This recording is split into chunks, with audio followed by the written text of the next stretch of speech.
Thank you, Madam Chair. I just wanted to ask you about the process by which a person is removed.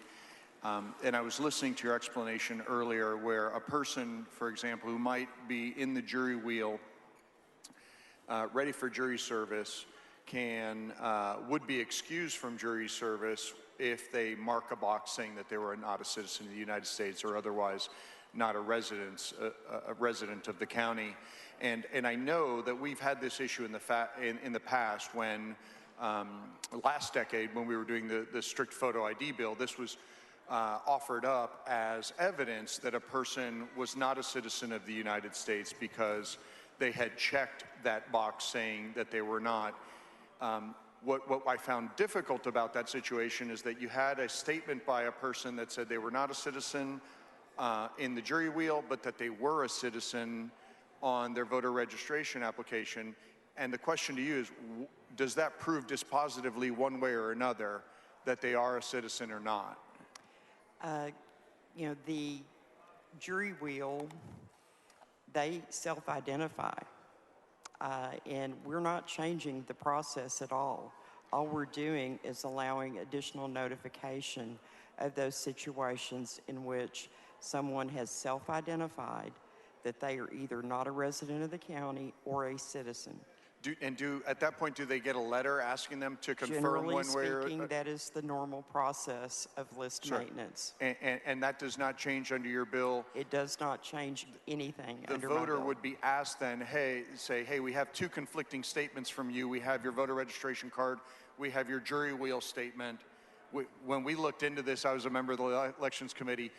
We looked into that extensively last decade, and it turned out that people just wanted to get out of service of jury duty, and they would check the box, and then when they would receive the letter, they would offer up some other evidence to stay on the rolls. Is that preserved under your bill? Anchia, you know, as an officer of the court, if somebody completed false information denying when they showed up for jury service that they were eligible, is that a crime?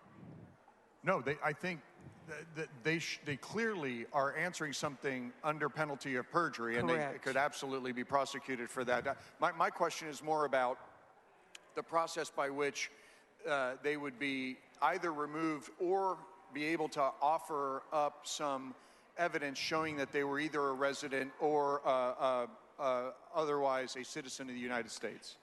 Representative Anchia, we are not changing that process. All this is allowing additional notification of those individuals that have self-identified as either not being a resident of the county or a non-citizen. We are not changing that process at all. Thank you, Madam Chair. If you could help me understand as well, what is the additional notification itself? What does that consist of? The additional notification in the bill Sorry, just I may have said initial. I meant additional.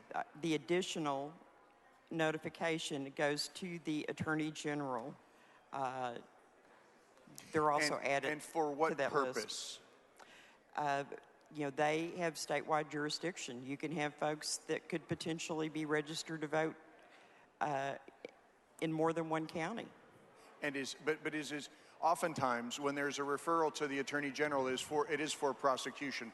Is this additional step of notification, is it your intent that would be for prosecution?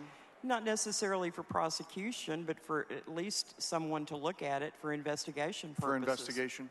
Okay. Thank you.